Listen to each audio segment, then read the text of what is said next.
Atelier de renforcement de capacité sur les maladies et la protection phytosanitaire des semences de pré-base et de base à Kaolack.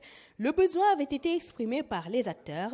Ils sont au total 15 techniciens provenant de la recherche et 15 agents chargés de la production à prendre part à cette session de formation qui consiste en des présentations en plénière suivies de discussions. Des semences malades, ça peut créer beaucoup de difficultés.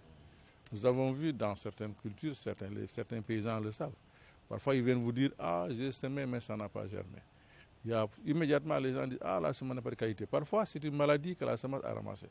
Et les maladies sont là, et les semences tombent malades comme tout le monde. C'est des êtres vivants qui peuvent attaquer. Et une fois que ces attaques se font, il faut qu'on puisse trouver des solutions. Donc, l'atelier, c'est pour déjà identifier ces maladies-là, les faire connaître aux différents participants, mais aussi quels sont les moyens de lutte, comment on va se battre pour que quand même ces semences arrivent bien saines afin qu'elles puissent germer correctement au niveau du producteur. Un objectif de 25% de production de semences de qualité est visé en 2017 et selon les acteurs, la semence est l'élément de base d'une bonne récolte. Ce qui est surtout important dans ce séminaire, c'est que ça prend la filière de long en large.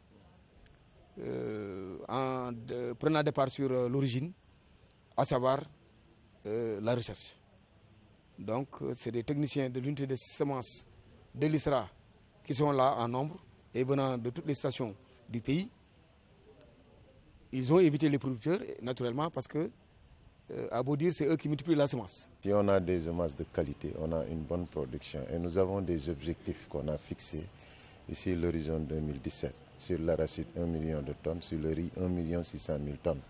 Sans oublier les objectifs pour les fruits et légumes qui viennent en appoint. Donc pour renforcer la résilience au niveau du pays, le pays est engagé dans une production de semences certifiées, appuyé aussi par les organisations. Cet atelier d'échange et de partage va durer 3 jours.